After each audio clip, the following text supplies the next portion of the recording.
Hello developers, welcome to our channel Codies with Anu. നമ്മൾ last വീഡിയോയിൽ discuss ചെയ്തത് use reducer ഫംഗ്ഷന്റെ സിമ്പിൾ എക്സാമ്പിൾ ആയിരുന്നു അല്ലേ. 3 ബട്ടൺ ക്രിയേറ്റ് ചെയ്തിട്ടുണ്ടായിരുന്നു: ഇൻക്രിമെന്റ്, ഡിക്രിമെന്റ്, റീസെറ്റ്. ഓരോ ബട്ടൺ ക്ലിക്ക് ചെയ്യുമ്പോഴും റെഡ്യൂസർ ഫംഗ്ഷൻ ആക്ഷൻ ത്രൂ ഈ വാല്യൂ അപ്ഡേറ്റ് ചെയ്യുന്നുണ്ടായിരുന്നു. ലാസ്റ്റ് വീഡിയോ കണ്ടിട്ടില്ലാത്തവര് അത് കണ്ടിട്ട് വന്നിട്ട് ഇത് കാണാട്ടോ, കാരണം അതിന്റെ കണ്ടിന്യൂഷൻ വീഡിയോ ആണിത്. ഈ കേസിൽ ആക്ഷനും അതുപോലെ തന്നെ സ്റ്റേറ്റും നമ്മൾ ഒരു ഡയറക്റ്റ് ആയിട്ട് ഒരു വേരിയബിളും സ്ട്രിങ്ങും ആയിട്ടായിരുന്നു യൂസ് ചെയ്തുകൊണ്ടിരുന്നത്. ഇന്ന് നമ്മൾ നോക്കാൻ പോകുന്നത് ആക്ഷൻ ആസ് ഒബ്ജക്റ്റ്, അതായത് ഈ ആക്ഷനെ ഒരു ഒബ്ജക്റ്റ് ആയിട്ട് എങ്ങനെ നമുക്ക് ക്രിയേറ്റ് ചെയ്യാം എന്നുള്ളതാണ്. ഓക്കെ, സ്റ്റാർട്ട് ചെയ്താലോ. ഡിസ്പാച്ച് എന്ന് പറയുന്നത് യൂസ് റെഡ്യൂസർ ഫംഗ്ഷന്റെ ഡിസ്പാച്ച് ഫംഗ്ഷൻ ത്രൂ ആണ് ആക്ഷനെ ട്രിഗർ ചെയ്യുന്നത്. ഡിസ്പാച്ച് ഫംഗ്ഷനിൽ ഡയറക്റ്റ് ആയിട്ട് ആക്ഷൻ പാസ് ചെയ്യുമായിരുന്നു: ഇൻക്രിമെന്റ്, ഡിക്രിമെന്റ്, റീസെറ്റ്. ഇന്ന് അതിന് പകരം ഇതിനൊരു ഒബ്ജക്റ്റ് ആയിട്ട് ഞാൻ സെറ്റ് ചെയ്യാൻ പോവാണ്. കീ ആയിട്ട് ടൈപ്പ് എന്ന് പറഞ്ഞിട്ട് സെറ്റ് ചെയ്ത് കൊടുക്കുന്നു ഇൻക്രിമെന്റില്, അതേപോലെ തന്നെ ബാക്കിയുള്ളിടത്തും ചെയ്യുന്നു. അത് കഴിഞ്ഞിട്ട് ഈ സ്വിച്ച് കേസ് സ്റ്റേറ്റ്മെന്റ്, ഇപ്പൊ ആക്ഷൻ എന്ന് പറയുന്നത് ഒരു ഒബ്ജക്റ്റ് ആയില്ലേ. ഈ ഒബ്ജക്റ്റിൽ നമുക്ക് ഏത് വാല്യൂ ആണോ റിസീവ് ചെയ്യേണ്ടത് അതുപോലെ ഞാനിത് ചേഞ്ച് ചെയ്യുവാണ്. അപ്പം ഈ ഒബ്ജക്റ്റിൽ സിംഗിൾ പ്രോപ്പർട്ടി മാത്രമേ സെറ്റ് ചെയ്തിട്ടുള്ള ടൈപ്പ്. ഈ ടൈപ്പ് ഇൻഡിക്കേറ്റ് ചെയ്യുന്നത് ആക്ഷന്റെ ടൈപ്പ് ആണ്. അപ്പോൾ ഏത് ടൈപ്പ് ആണോ അതിനെ ബേസ് ചെയ്തിട്ട് സ്വിച്ച് കേസ് സ്റ്റേറ്റ്മെന്റ് വർക്ക് ചെയ്തോളും.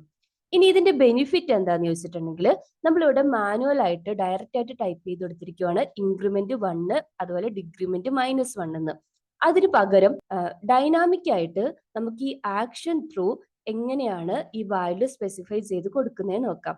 അതിനു വേണ്ടിയിട്ട് ഞാൻ ഈ ആക്ഷനിൽ എഗെയിൻ ഒരു ഒബ്ജക്റ്റ് കൂടെ ക്രിയേറ്റ് ചെയ്യുവാണ്, വാല്യൂ എന്ന് പറഞ്ഞിട്ട്. അതിന് 5 എന്ന് സെറ്റ് ചെയ്ത് കൊടുക്കുന്നു.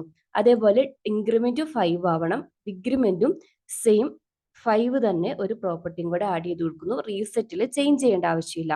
ഇനി മാനുവൽ 5 ഒഴിവാക്കിയിട്ട് ആക്ഷൻ ഡോട്ട്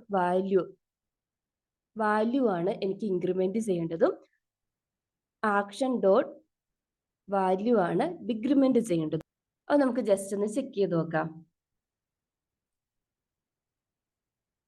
ഇവ കണ്ടില്ലേ, ഇൻക്രിമെന്റ് 5 ആയിട്ടുണ്ട്, ഡിക്രിമെന്റ് 5 ആയിട്ടുണ്ട്.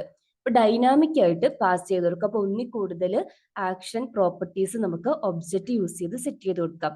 ഇനി ഞാൻ ഇത് ബട്ടണെ ഒന്ന് ഒരു അഡീഷണൽ ആയിട്ട് 2 ബട്ടണും കൂടെ ആഡ് ചെയ്യാൻ പോവാണ്.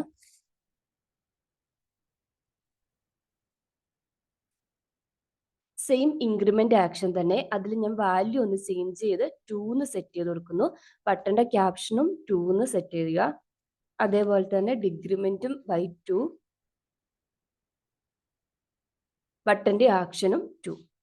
ഇനി ഇവിടെ വന്ന് നോക്കുമ്പോൾ ഫസ്റ്റ് ഇൻക്രിമെന്റ് ബട്ടൺ ക്ലിക്ക് ചെയ്യുമ്പോൾ നമ്മൾ നേരത്തെ സെറ്റ് ചെയ്ത പോലെ 5 ഇൻക്രിമെന്റ് ആയി, ഡിക്രിമെന്റ് ആയി. ഇൻക്രിമെന്റ് 2ഉം same switch case statement, value dynamic ആയതുകൊണ്ട് 2 ഇൻക്രിമെന്റ് ആവും. അതേപോലെ തന്നെ ഡിക്രിമെന്റ് 2 ക്ലിക്ക് ചെയ്യുമ്പോൾ ഡിക്രിമെന്റ് ആവും. റിസെറ്റ് സാധാരണ പോലെ തന്നെ വർക്ക് ചെയ്യും, നമ്മൾ ചേഞ്ചസ് ഒന്നും ചെയ്തിട്ടില്ലല്ലോ. ഇപ്പൊ ക്ലിയർ ആയില്ലേ? ഒരു ആക്ഷന് ഒബ്ജക്റ്റ് ആയിട്ട് സെറ്റ് ചെയ്യുന്ന സമയത്ത് ഇതാണ് അഡ്വാൻറ്റേജ്. നമുക്കതിന്റെ പ്രോപ്പർട്ടീസ് ഡൈനാമിക് ആയിട്ട് സെറ്റ് ചെയ്ത് കൊടുക്കാം, ഒന്നിൽ കൂടുതൽ പ്രോപ്പർട്ടീസ് സെറ്റ് ചെയ്ത് കൊടുക്കുകയും ചെയ്യാം. അപ്പൊ ഇതിൽ എന്തെങ്കിലും ഡൗട്ട് ഉണ്ടെങ്കിൽ കമന്റ് സെക്ഷനിൽ പറഞ്ഞാൽ മതി. യൂസ്ഫുൾ ആവുകയാണെങ്കിൽ ഒന്ന് ലൈക്ക് ചെയ്യുക, സബ്സ്ക്രൈബ് ചെയ്യാത്തവർ സബ്സ്ക്രൈബ് ചെയ്യുക, ഷെയർ ചെയ്ത് കൊടുക്കാൻ മറക്കില്ല കേട്ടോ. താങ്ക്